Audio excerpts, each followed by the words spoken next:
mais parce qu'elle n'est pas totalement indépendante. Il ne vous a pas échappé que les procureurs de la République étaient nommés par le garde des Sceaux. Et les magistrats du siège, c'est-à-dire les juges, dont les juges d'instruction font partie, leur carrière est faite aussi par le ministère de la Justice.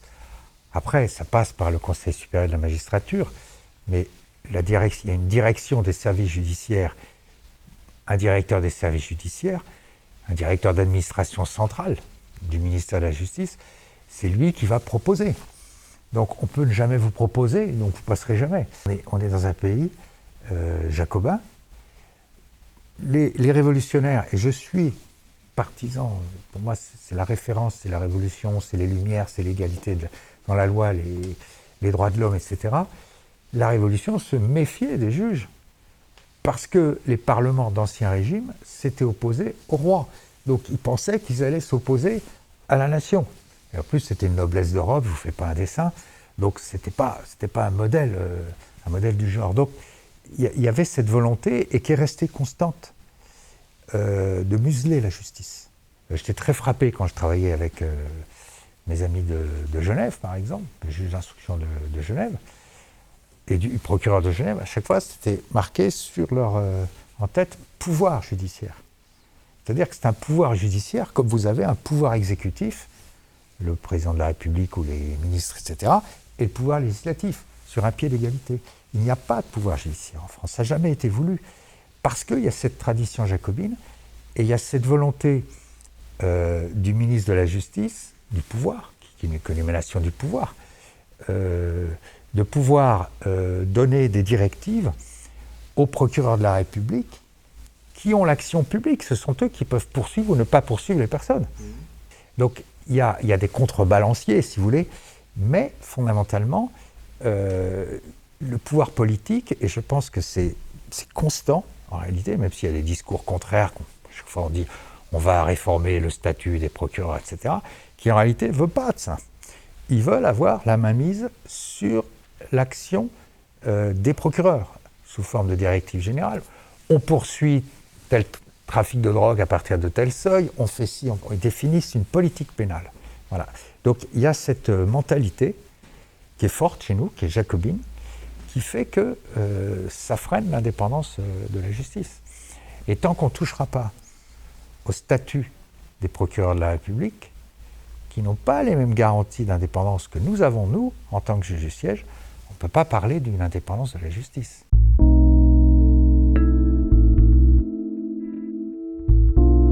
Je dirais qu'il n'y a pas de justice européenne.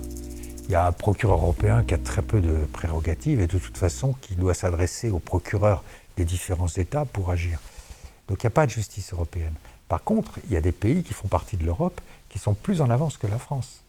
Parce que ce sont des démocraties plus récentes. Je pense notamment à l'Italie,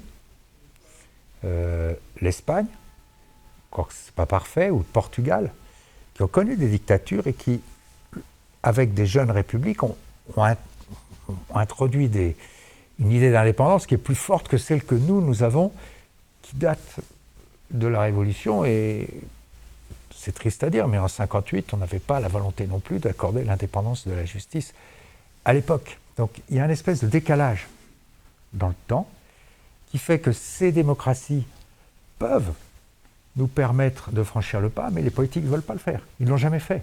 Ils ont souvent dit qu'ils allaient le faire dans l'opposition, mais quand ils sont au pouvoir, ils ne le font pas. Alors il y a aussi des pays dans l'Europe qui sont en retard, sur lesquels on ne prendra pas exemple. Hein. Et puis en plus, vous savez, dans l'Europe, chaque pays a son histoire.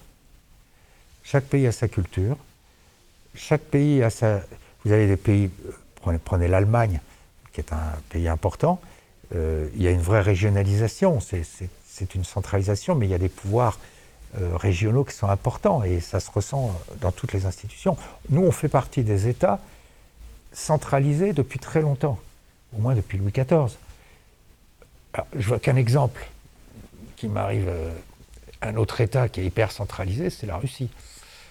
Bon, eux, ils n'ont pas évolué, voilà, ils n'ont pas eu la Révolution française, malheureusement pour eux, dirais-je, mais voilà, donc il y a une tradition quand même forte de pouvoir central.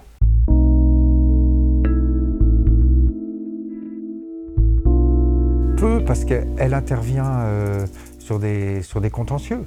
Elle n'intervient pas sur le statut des personnes. Il y a la Cour européenne des droits de l'homme, par contre, qui pourrait nous faire évoluer.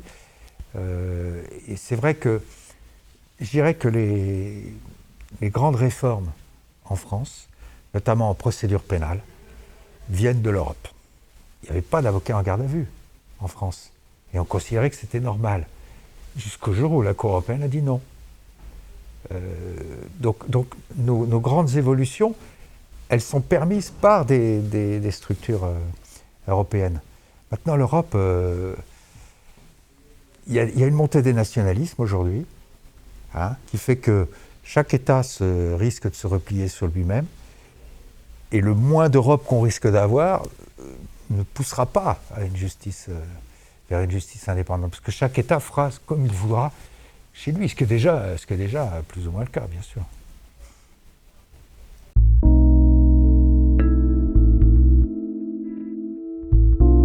Alors là, ma réponse est claire, le grand public ne connaît pas le fonctionnement de la justice. D'abord, c'est très compliqué. Nous-mêmes, avant de comprendre les subtilités, le procureur, le juge d'instruction, le juge des enfants, le juge d'application des peines, etc., on est familier, mais je veux dire, c'est quand même compliqué tout ça. Et puis il y a le juge administratif, donc les gens qui n'ont pas reçu d'éducation en ce sens à l'école, il n'y a pas de cours sur la justice ou de droit, mais la plupart des gens ne connaissent pas le fonctionnement de la justice, ou alors ils le connaissent à travers des séries, souvent des séries américaines. Le système américain, ce n'est pas un exemple pour moi, parce que l'argent a beaucoup trop de poids. Par contre, il y a des séries françaises qui commencent à le faire. Je pense qu'il y a une série comme Engrenage, qui montre bien l'interaction qu'il y a entre le procureur, le juge d'instruction et les enquêteurs, qui sont un élément important des poursuites pénales.